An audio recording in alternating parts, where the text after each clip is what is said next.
बच्चों, कैसे हो आप सब। तो आई होप आप सब अच्छे होंगे, स्वस्थ होंगे, मस्त होंगे। तो मेरे प्यारे बच्चों, आप सभी का हमारे YouTube चैनल पे स्वागत है। तो आप सभी लोग अगर नए आए हैं तो क्या करेंगे, आपको हमारे YouTube चैनल से जुड़ना है। तो प्यारे बच्चों, आप सब एकदम मस्ती के साथ पढ़ाई करिए, ठीक है ना। तो आज फिर से हम एक नए टॉपिक के साथ आ गए हैं आपके साथ, जो कि आज का हमारा टॉपिक है। क्या है बच्चों, जैसा कि आपको पहले ही बोर्ड पे मिल गया है, लिखा हुआ दिखाई दे रहा है ना। तो आप लोगों को करना क्या है, पढ़ाई करना है, ठीक है। पढ़ाई के साथ साथ क्या करना है, अपने आप को सुरक्षित रखना है। तो मेरे प्यारे बच्चों, आपका अपना प्यारा channel KD general education point है और मैं आपका दोस्त मनोज यादव फिर से हाजिर हो गया हूँ एक नए टॉपिक के साथ। तो आप सभी लोग क्या करेंगे, हमारे चैनल में विजिट करेंगे, चैनल को देखेंगे, अपना पढ़ाई कंप्लीट करेंगे। तो प्यारे बच्चों, अब हम ज़्यादा टाइम ना वेस्ट करते हुए चलते हैं अपने टॉपिक की ओर। तो बच्चों, आज का हमारा जो टॉपिक है वो है कृत्रिम वृक्क, ठीक है। कृत्रिम वृक्क यानी आर्टिफिशियल किडनी, ठीक है। मैंने अभी तक 2 लेक्चर जो पढ़ा चुका है पिछला, तो उसमें अगर आप नहीं देखे हैं उसको तो आप जा कर के प्लेलिस्ट में देख सकते हैं। आपको पूरा क्लास 10th का प्लेलिस्ट मिल जाएगा, ठीक है। एकदम बेहतरीन तरीके से मैंने उसमें किडनी का फंक्शन बताया है, किडनी का स्ट्रक्चर बताया है, ठीक है। उसके बाद यूरिन का फॉर्मेशन कैसे होता है वो बताया है। तो आप जा करके बहुत ही आसान तरीके से, बहुत ही सरल भाषा में मैंने वहाँ पे एक्सप्लेन करने की कोशिश की है। तो प्यारे बच्चों, आज का हमारा जो टॉपिक है वो है आर्टिफिशियल किडनी, ठीक है। एनाटॉमी ऑफ आर्टिफिशियल किडनी, ठीक है। ये हमारा भाग किसका है, एक्सक्रीटरी सिस्टम का है, ठीक है। एक्सक्रीटरी सिस्टम का है। आई बात समझ में। तो प्यारे बच्चों, आर्टिफिशियल किडनी का यूज़ हम क्यों करते हैं, इसकी हमें आवश्यकता क्यों पड़ती है, व्यक्तियों को किडनी जो आर्टिफिशियल वाली हैं यानी मानव के द्वारा निर्मित जो किडनी है क्यों लगवानी चाहिए या क्यों लगवाई जाती है, तो इन सब टॉपिक पे आज हम डिस्कस करने वाले हैं। बहुत ही शानदार तरीके से आपको बताएंगे कि आर्टिफिशियल किडनी किन लोगों को ज़रूरत पड़ती है, किन लोगों को ज़रूरत नहीं पड़ती है। अभी तक आपको ये नहीं पता होगा, ठीक है। तो आज हम इसी वीडियो में ये सब बातें डिस्कस करेंगे। तो प्यारे बच्चों, आप स्टार्ट हो जाइए सुनने के लिए। तो जो आर्टिफिशियल किडनी होती है दोस्तों, ये एक प्रकार की क्या होती है, एक प्रकार की जैव अंग होता है। क्या होता है, मानव निर्मित एक प्रकार की क्या होती है, मशीन होती है, ठीक है। एक प्रकार की क्या होती है, मानव निर्मित मशीन होती है। इसका यूज़ क्यों किया जाता है, कैसे किया जाता है, ये सब हम अभी आपको बताने वाले हैं। तो अब समझिए, ये एक प्रकार की मानव निर्मित मशीन होती है। इसका उपयोग क्यों करते हैं बच्चों, इसका उपयोग इसलिए करते हैं क्योंकि जो हमारी कृत्रिम कृत्रिम नहीं हमारी जो प्राकृतिक किडनी होती है वो क्या होती है, वो अगर उसमें क्या होता है, प्रोसेस चलता रहता है। किसका प्रोसेस चलता रहता है, यूरिया का हो गया, यूरिक अम्ल का हो गया, या अन्य विषैले पदार्थों का जो छानने की प्रक्रिया होती है वो क्या होती रहती है, होती रहती है। तो ठीक वो कुछ समय कार्य करते करते करते करते क्या होने लगती है, जब उसमें ब्लड प्रेशर का दबाव बन जाता है तो वो क्या हो जाती है बच्चों, वो खराब हो जाती है ना। वो क्या हो जाती है, खराब हो जाती है और धीरे धीरे कार्य करना बंद कर देती है। तो सबसे मेन इफेक्ट क्या करता है, ब्लड प्रेशर, ठीक है। जो रुधिर का दाब होता है वो उसको क्या करता है, इफेक्ट डालता है ना। क्यों, क्योंकि रुधिर को भाई वहाँ से क्या होना है, पृथक होना है, छनना है, उसमें से अपशिष्ट पदार्थों को अलग करना है, रुधिर को अलग करना है, ठीक है, यूरिन को अलग करना है। तो ये सब कार्य कौन करता है, किडनी करता है। इसलिए किडनी क्या होती है, अगर कोई कमज़ोर व्यक्ति है उसको ज़्यादा प्रेशर दिया जाएगा तो क्या हो सकता है, उसको बहुत दिक्कत आ सकती है ना। अब मान लो किडनी हमारा एक कैसा एक कोमल सा अंग होता है, उसमें अगर तुम अधिक मात्रा में क्या करोगे, फोर्स डालोगे तो उसको क्या हो जाएगा, उसको बहुत ही परेशानी आ जाएगी, मतलब वो डैमेज हो सकता है ना। तो ठीक इसी प्रकार से जब वो डैमेज हो जाता है तो जो व्यक्ति होते हैं, बीमार व्यक्ति होते हैं, उनको क्या होता है, इस तरह से आर्टिफिशियल की किडनी की आवश्यकता होती है। तो समझ में आ गया होगा आपको, है ना। ठीक है, क्यों अमित, आपको समझ में आया कि नहीं आया? अच्छा, चलिए आप बताइए कि आर्टिफिशियल किडनी जो होती है उसका यूज़ क्यों किया जाता है, बताइए, आप खड़े होइए। तो बच्चों अभी देखिए, ये हमारे एक बंदे हैं, ठीक है, हमारा एक लड़का है, इससे आप पूछेंगे, है ना। कि कैसे इसका यूज़ मतलब क्यों किया जाता है इसका यूज़, तो ये बताएंगे। तो चलिए बताइए। अच्छा चलिए ठीक है, तो बैठ जाइए, आप अच्छा बता रहे हैं। तो बच्चों ये थे हमारे अमित, बहुत ही शानदार, बहुत ही पढ़ने में अच्छे टैलेंटेड बच्चे हैं, है ना। तो आप सभी लोग भी इन्हीं की तरह पढ़ते रहिए, ठीक है, हंसते रहिए, मुस्कुराते रहिए। और चलिए अब हम अपने टॉपिक की तरफ शुरुआत करते हैं। तो चलिए बच्चों, तो आइए देखते हैं बच्चों, है ना। तो जहाँ तो आपको यहाँ पे लिखा हुआ पता चल रहा है कि जो आर्टिफिशियल किडनी होती है क्या होती है। तो चलिए बच्चों, मैं आपको अब क्या करूँगा, पॉइंट वाइज समझाऊंगा, ठीक है, क्योंकि मेरा जो फंडा होता है सिर्फ और सिर्फ पॉइंट वाइज समझाने का, है ना। तो आप सभी लोग पॉइंट वाइज समझिए, लिखते चलिए मेरे साथ, बहुत ही ज़बरदस्त टॉपिक होने वाला है और आपको नोट्स भी मिलता चलेगा। चलिए बच्चों, अब हम शुरुआत करते हैं। तो जो हमारी आर्टिफिशियल किडनी होती है, ये एक प्रकार की उत्तरजीविता के लिए जैव अंग होता है। क्या होता है? उत्तरजीविता के लिए एक जैव अंग की तरह, जैव अंग की तरह कार्य करती है। ठीक है बच्चों, क्या करती है? एक जैव अंग की तरह कार्य करती है। जैसे अब देखिए यहाँ पे क्या हो जाएगा, जो हमारी कृत्रिम है, जो हमारी प्राकृतिक वाली है, उसमें क्या हो जाता है, संक्रमण हो जाता है या तो फिर चोट लग जाती है ना। तो और क्या होता है, जब रुधिर का प्रवाह अधिक मात्रा में होने लगता है तो भी क्या होती है, इसकी क्रियाशीलता कम हो जाती है जो प्राकृतिक वाली होती है। इसलिए हमें क्या करना पड़ता है, कृत्रिम का यूज करना पड़ता है। ठीक है बच्चों, समझ में आ रहा है ना, क्लियर है, दिख रहा है ना क्लियर आपको। चलिए सेकंड पॉइंट क्या है, क्या होता है सेकंड पॉइंट में बच्चों, ये हमारा क्या हो गया, जैव अंग हो गया, ठीक है। ये क्या कार्य करता है, ठीक है, जैव अंग है, जैसे संक्रमण, आघात एवं वृक्क, ठीक है, जैसे संक्रमण, आघात, आघात मतलब होता है बच्चों चोट लगना, ठीक है, आघात हो गया। वृक्क में सीमित मात्रा में, वृक्क में सीमित मात्रा में क्या होता है, असीमित मात्रा में होगा बच्चों, ठीक है। असीमित मात्रा में जब ब्लड का दबाव होगा, ठीक है, ब्लड का प्रवाह होगा, रुधिर का प्रवाह होता है तो प्राकृतिक किडनी क्या हो जाती है बच्चों, तो प्राकृतिक वृक्क काम करना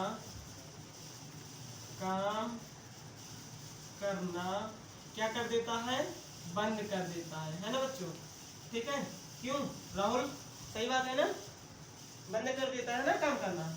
हाँ चलिए, क्या कर देता है, काम करना बंद कर देता है। इसलिए हमें किसकी आवश्यकता पड़ती है बच्चों, इसलिए हमें किसकी आवश्यकता पड़ती है, कृत्रिम वृक्क की आवश्यकता पड़ती है। आइए अब समझते हैं आगे, अगला पॉइंट हमारा क्या है।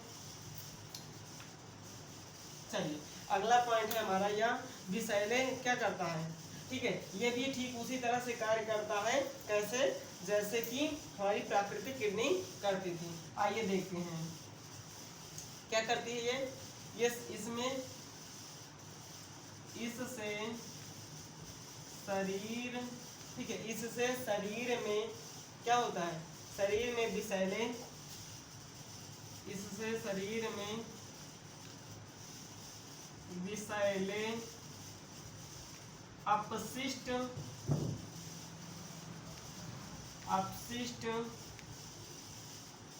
पदार्थों को क्या करना, पदार्थों को बच्चों क्या करना, संचित करना, ठीक है। अगर संचित पदार्थों को छानना, क्या करना, अपशिष्ट पदार्थों को छानना,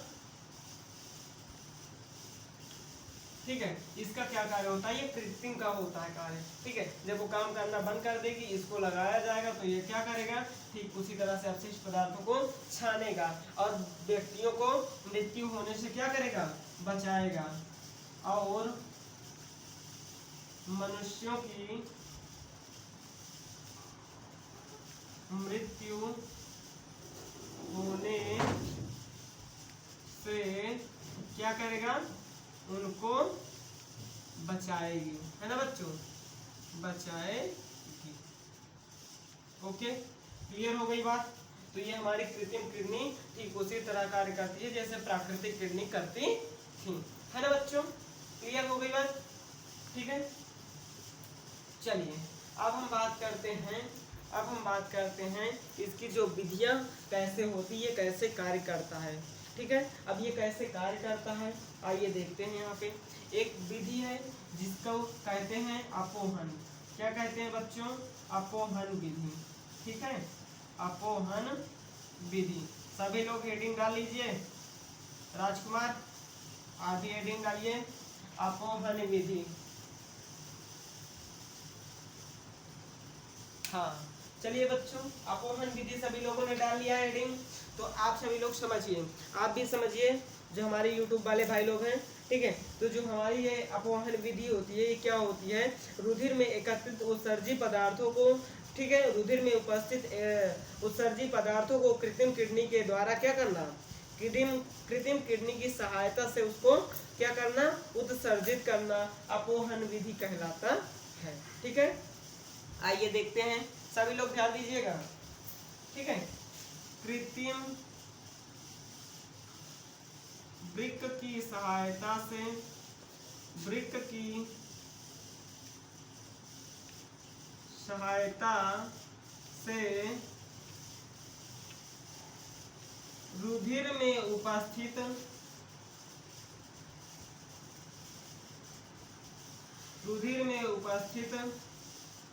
विषैले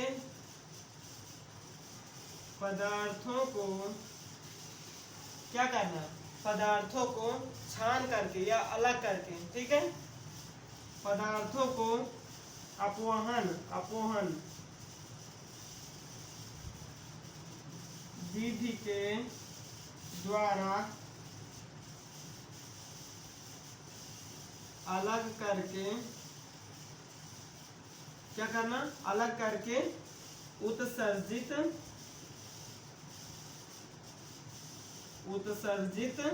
करना, ठीक है बच्चों।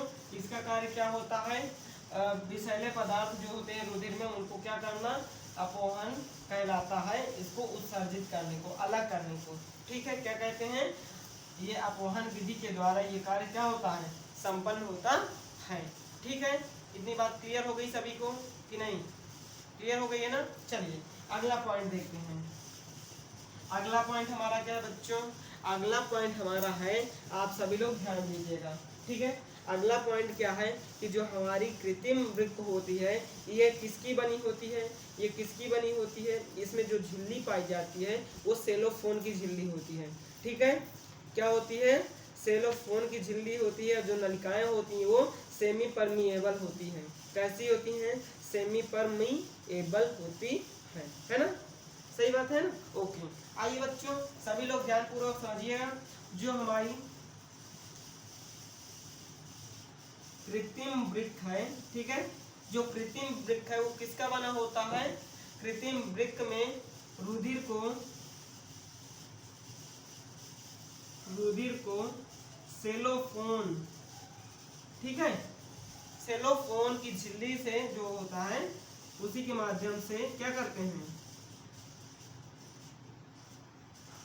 सेलोफोन की ये झिल्ली होती है, ठीक है बच्चों, ठीक है, किसकी झिल्ली होती है, सेलोफोन की झिल्ली होती है, ठीक है। उससे क्या होती है, नलिकाओं को जोड़ दिया जाता है, ठीक है, और वहां से क्या किया जाता है, नलिकाओं द्वारा जोड़ करके झिल्ली को बंधित नलिकाओं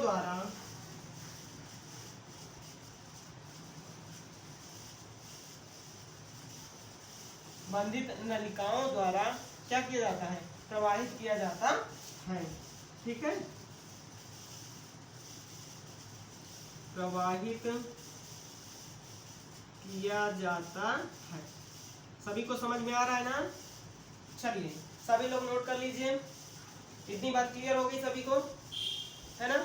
चलिए अब देखिए ये जो नलिका होती है बच्चों, ये नलिका किसकी बनी होती है? ठीक है, तो ये नलिका किसकी बनी होती है? सेमी परमिएबल की बनी होती है। ठीक है, मेम्ब्रेन होती है जो किसकी होती है? सेमी परमिएबल, ठीक है, नामक, ठीक है, किसकी बनी होती है? नलिका की। नलिका होती है, उसी के सहारे क्या होती है? जाती है। ठीक है, आगे देखिए, इतनी बात क्लियर हो गई सभी को? ठीक है, आप सभी लोग इसका स्क्रीनशॉट ले सकते हैं आराम से, है ना बच्चों? चलिए अब इसके आगे हम चलते हैं। अब क्या होता है, जब ये इतनी बात हो गई तो नलिकाओं के बाहर अपवहनी जो तरल पदार्थ प्रवाहित होता है, यह क्या करता है? ठीक है, अब देखिए अगला पॉइंट क्या है हमारा? अगला पॉइंट है नलिकाओं के बाहर, नलिकाओं के बाहर, ठीक है, क्या होता है? अपवहन तरल पदार्थ, अपवहन तरल पदार्थ क्या होता है बच्चों? प्रवाहित होता है। क्या होता है? प्रवाहित होता है ना बच्चों? ठीक है, सभी को क्लियर हो रहा है ये पॉइंट? ठीक है, सभी लोग लिख लीजिए इसको। तो समझ में आ रहा है ना? तो नलिकाओं के बाहर किसका प्रवाह होता है? अपवहन तरल पदार्थ का। तो बच्चों इतनी बात आज सभी को क्लियर हो गई होगी। यूट्यूब वालों आप सभी लोग एक बार कमेंट जरूर करिए, ठीक है ना? ये लोग तो कर ही रहे हैं कमेंट, ये लोग बहुत ज्यादा कमेंट कर रहे हैं, बस आप लोग ही नहीं कर रहे हो, है ना? तो कमेंट करके हमें जरूर बताइए और चैनल को प्लीज सब्सक्राइब कर लीजिएगा, जिससे आने वाले और बेहतरीन से बेहतरीन वीडियो आपको मिलते रहेंगे। तो चलिए इतना स्क्रीनशॉट ले लीजिए सभी लोग, है ना? चलिए अब हम आगे चलते हैं, इसको हम थोड़ा सा इरेज कर देते हैं। चलिए बच्चों अब हम फिर से आगे बढ़ते हैं। अब देखिए अगला पॉइंट हमारा क्या है? अगला पॉइंट हम आपको पहले ही बता चुके हैं कि हम आपको बताएंगे, जो सिर्फ और सिर्फ बताएंगे वो पॉइंट वाइज बताएंगे, है ना? हम पूरा ये बुक छपाने वाले नहीं हैं कि आए बस बुक छपा के चलते बने, तो ये काम अपने पास नहीं है। बहुत ही शानदार तरीके से मैं आपको पढ़ाऊंगा, है ना? तो चलिए अब हम देखेंगे बच्चों की जो पारगम्य झिल्ली होती है, इसके द्वारा कौन कौन से पदार्थों का क्या होता है? श्रावण होता है। और अपारगम्य झिल्ली के द्वारा किन किन पदार्थों का श्रावण होता है? तो आइए प्यारे बच्चों, आप सभी समझते हैं, हम सब समझते हैं, ठीक है? पारगम्य झिल्ली के द्वारा, पारगम्य झिल्ली की सहायता से, ठीक है, किसका किसका श्रावण होता है? यूरिया हो गया, यूरिक अम्ल हो गया, ठीक है बच्चों?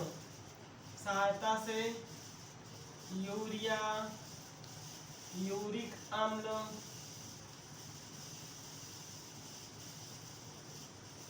यूरिया हो गया, यूरिक अम्ल हो गया, और क्या हो गया प्यारे बच्चों?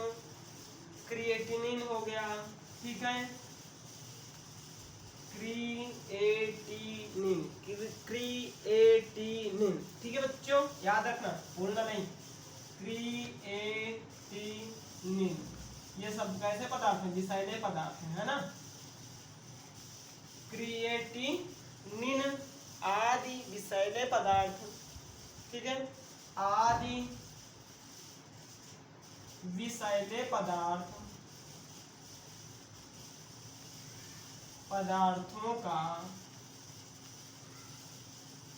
क्या होता है बच्चों? पदार्थों का क्या होता है? यहाँ से पारगम्य होता है, यहाँ से ये निकलते हैं। इनके लिए कौन सी झिल्ली काम करती है? पारगम्य झिल्ली, ठीक है, का श्रावण होता है, ठीक है बच्चों? क्लियर हुई बात? सभी को क्लियर दिख रहा है ना? चलिए अगला देखते हैं, अगला देखते हैं, ठीक है? अपारगम्य झिल्ली से, अपारगम्य झिल्ली, ठीक है? आइए हम ऐसे ही देख लेते हैं। अपारगम्य झिल्ली से बच्चों हमारी जो प्लाज्मा प्रोटीन होती है उसका क्या होता है? उसका श्रावण होता है। और क्या होता है? रुधिर कणिकाओं का श्रावण होता है, किससे? पारगम झिल्ली की सहायता से। ठीक है, तो प्लाज्मा प्रोटीन हो गई। ठीक है, प्लाज्मा प्रोटीन हो गई। और कौन सी है? और रुधिर कणिकाएं। ठीक है बच्चों, रुधिर कणिकाएं ये सब कैसे हैं? ये अपारगम झिल्ली की सहायता से क्या होती है? इनका श्रावण होता है। इतनी बात सभी को क्लियर हो गई है ना? सभी को जब क्लियर हो गई है तो आगे हम चलिए देखते हैं जो रुधिर का प्रवाह था किस शिरा से किस धमनी से आता जाता है। अब कृत्रिम वृक्क की हम बात कर रहे हैं, वैसे प्राकृतिक की होती तो उसमें अलग होता, इसमें अब क्या है? अलग है ना बच्चों? ठीक है, तो चलिए अब हम देखते हैं कौन सी धमनी है कृत्रिम वृक्क के लिए यूज की जाती है, कौन सा शिरा है कृत्रिम वृक्क के लिए यूज किया जाता है। तो प्यारे बच्चों आइए सभी लोग ध्यान दीजिए। चलिए, जो रेडियल कौन सी है बच्चों? रेडियल धमनी होती है, वो क्या करती है? रुधिर को मशीन तक ले जाती है। ठीक है, रेडियल धमनी। ठीक है, रेडियल धमनी रुधिर को कृत्रिम वृक्क से क्या करती है? जोड़ती है। ठीक है, कृत्रिम वृक्क से जोड़ती है। क्यों बच्चों? क्योंकि क्या होना है? फिल्ट्रेशन होना है। क्या होना है? फिल्ट्रेशन होता है। तो कौन सी धमनी है? रेडियल धमनी। याद रखना नाम सभी लोग, है ना? कौन सी धमनी है? रेडियल धमनी। रुधिर को कृत्रिम क्या करते हैं? रुधिर को कृत्रिम वृक्क से जोड़ती है, यानी वहां तक पहुंचाती है। जब वो फिल्टर हो जाता है तो क्या करते हैं? तो क्या करती है? शुद्ध कौन लेके आता है? तो शुद्ध कौन लेके आता है? शिरा। कौन लेके आता है? जोड़ती है तथा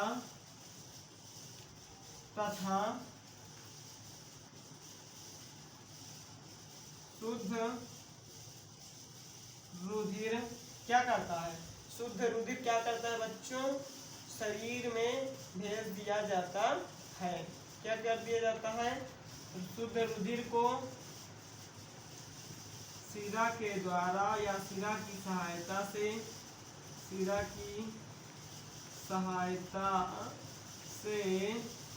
शरीर में भेज दिया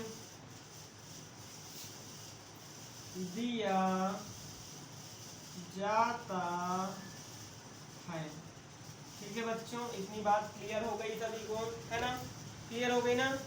आइए अब हम देखते हैं पेरिटोनियन जो अपवहन होता है वो कैसे होता है। ठीक है, कौन सा? पेरिटोनियल। ठीक है, एक देखते हैं क्या? पेरिटोनियल अपवहन ये क्या होता है। ठीक है बच्चों, तो सभी लोग हेडिंग डाल लीजिए, पेरिटोनियल अपवहन। क्लियर दिख रहा है?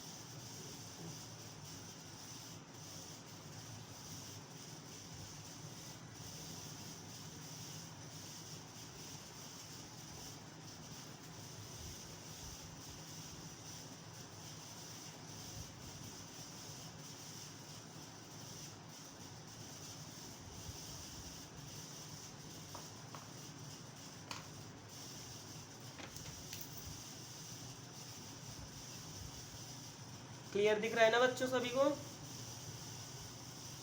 चलिए बच्चों, अब क्लियर हो गया ना? हाँ, आइए अब देखते हैं हम पेरिटोनियल जो अपवहन होता है ये क्या होता है।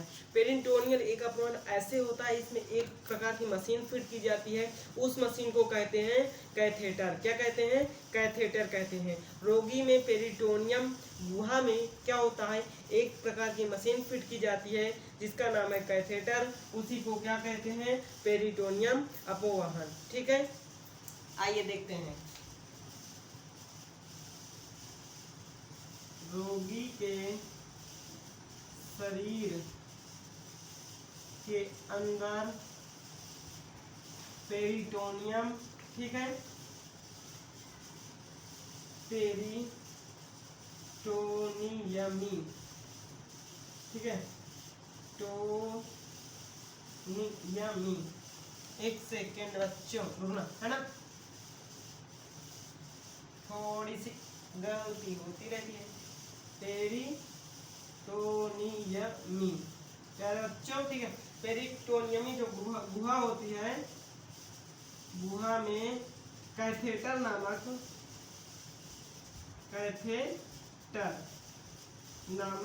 क्या कर दिया जाता है, मशीन, ठीक है।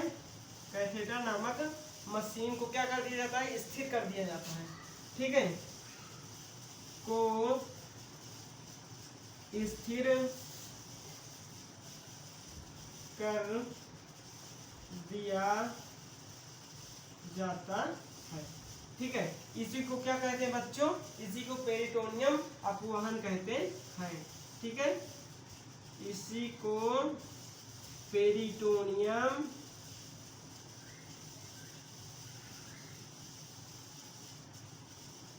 अपवहन कहते हैं, ठीक है बच्चों।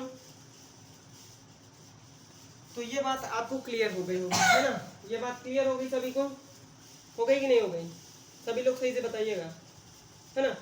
चलिए अब हम देखते हैं, क्या देखते हैं, अब देखते हैं वृक्क का प्रत्यारोपण, ठीक है, वृक्क प्रत्यारोपण। चलिए बच्चों कोई बात नहीं, सभी लोग आराम से पढ़िएगा, है ना।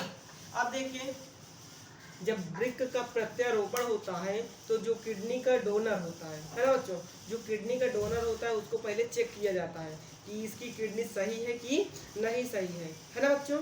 किडनी का जो डोनर होता है दूसरे व्यक्ति को देना चाहता है तो उसकी बॉडी को पहले चेकअप किया जाता है, उसके बाद उसकी किडनी को क्या किया जाता है, लिया जाता है ना। वृक्क के प्रत्यारोपण से पहले उसके ऊतकों का भी मिलान किया जाता है। क्या किया जाता है, ये सब कहाँ होता है, वृक्क प्रत्यारोपण जब होता है तो ये सब प्रोसेस होता है, ठीक है।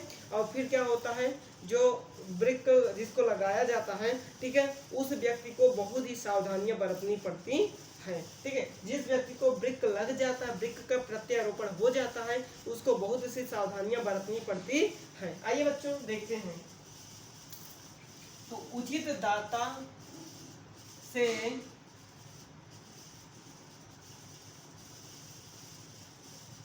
चलिए देखते हैं बच्चों, उचित दाता से लिए गए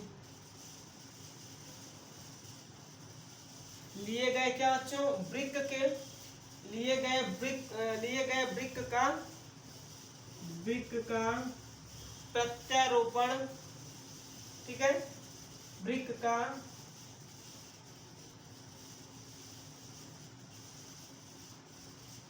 प्रत्यारोपण किया जाता है। अब समझना, जब इसको दे दिया जाता है, प्रत्यारोपण किया जाता है, तो जो व्यक्ति होता है डोनर, उसका क्या किया जाता है, ठीक है, दाता के ऊतकों का क्या किया जाता है बच्चों, मिलान किया जाता है ना, मिलान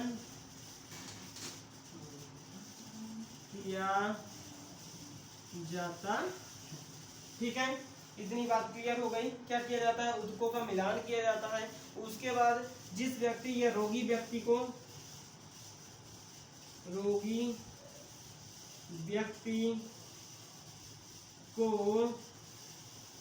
वृक्क प्रत्यारोपण के बाद वृक्क प्रत्यारोपण के पश्चात बहुत सी सावधानियां क्या होनी चाहिए, बरतनी चाहिए, ठीक है, बहुत सी सावधानियां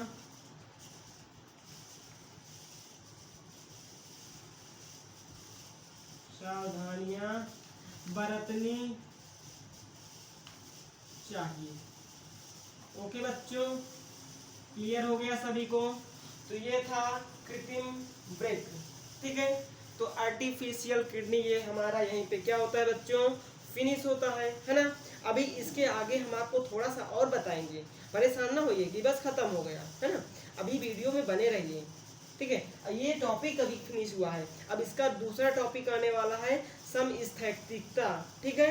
क्या है बच्चों, समस्थैतिकता क्या होती है उसको समझेंगे, है ना। तो सभी लोग वीडियो में अच्छे से बने रहिए ना। क्यों, आपको जल्दीबाजी है क्या, कहीं जाना है, ससुराल जाना है? ससुराल अभी ना जाइए, है ना। चलिए, आप सभी को क्लियर दिख रहा होगा, ओके। चलिए बच्चों, अब हम चलते हैं, एक नोट पॉइंट है, जबरदस्त नोट पॉइंट है। तो सभी बच्चों को यहाँ पे कितने का नोट लगाना है, सभी लोग नोट लगा दीजिए हमारे यूट्यूब चैनल में, है ना। कितने का नोट लगाना है बच्चों, 1000 का नोट लगाइएगा सभी लोग, ठीक है ना। बीच बीच में क्या करेंगे, नोट लगा देंगे तो आपका नंबर बढ़ जाएगा। कैसे कैसे, आप पढ़ेंगे तभी तो नंबर बढ़ेगा ना, नहीं तो कैसे मिलेगा। एक हटा के बाकी सब लगा देंगे, टीचर भी, है ना। चाहे इस साइड लगाओ चाहे इस साइड लगाओ, फिर कोई मतलब नहीं। तो आइए बच्चों, हम अपने नोट पॉइंट में देखते हैं क्या है। नोट पॉइंट में ये बात है बच्चों, हम नोट क्यों लगवा रहे हैं कि जो हमारी कृत्रिम किडनी है वो प्राकृतिक किडनी से थोड़ा अलग होती है। कैसे, देखिए, जो प्राकृतिक किडनी थी उनमें क्या हो जाता था, अपशिष्ट पदार्थों का अवशोषण हो जाता था, है ना। पर जो ये कृत्रिम किडनी है इसमें जो क्या होता है, अपशिष्ट पदार्थ होते हैं, इनका पुनर्अवशोषण नहीं होता है। इतनी बात क्लियर हो गई, पहला बात, ठीक है। दूसरी बात क्या है, यह प्रायः एक मनुष्य जो होता है, जो किडनी होती है वो क्या होती है, एक मनुष्य, स्वस्थ मनुष्य में एक दिन में 180 लीटर क्या होता है, निस्यंदन होता है, यानी फिल्टर होता है, ठीक है। एक जो किडनी होती है 180 लीटर का फिल्टर करती है, और कितना होता है, मूत्र के रूप में कितना बाहर निकलता है, 1 से 2 लीटर, ठीक है।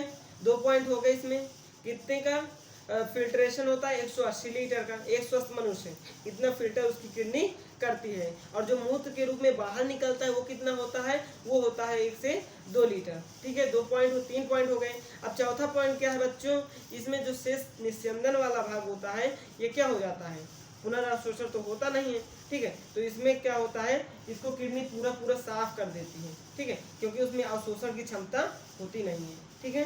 तो ये है हमारी कृत्रिम वृक्क, ठीक है। आइए देखते हैं, कृत्रिम वृक्क में प्राकृतिक वृक्क की तरह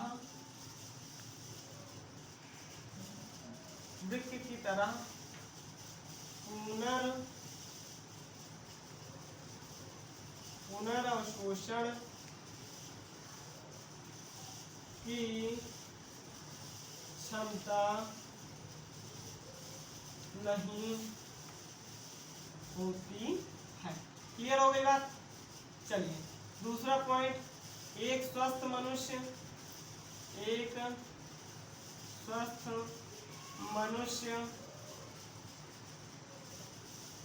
ठीक है, एक स्वस्थ मनुष्य की जो वृक्क है बच्चों, ठीक है, वो 180 लीटर, ठीक है, 180 लीटर क्या करती है, निस्यंदन करती है, ठीक है। एक दिन में कितना, एक दिन में एक स्वस्थ मनुष्य की जो किडनी है 180 लीटर निस्यंदन करती है, ठीक है, निस्यंदन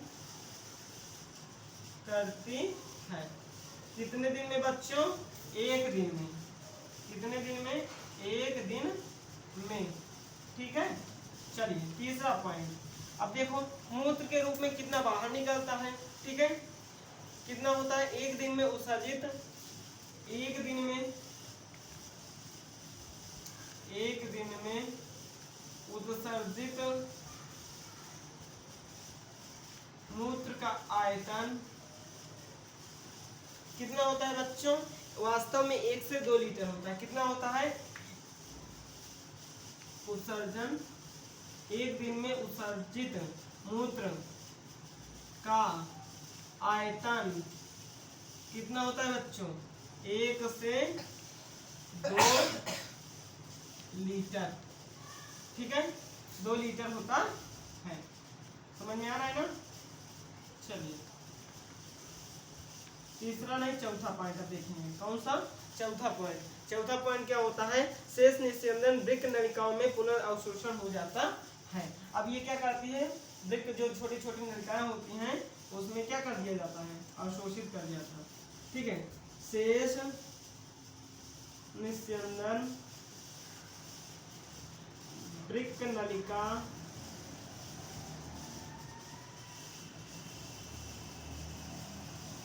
नलिकाओं में अवशोषण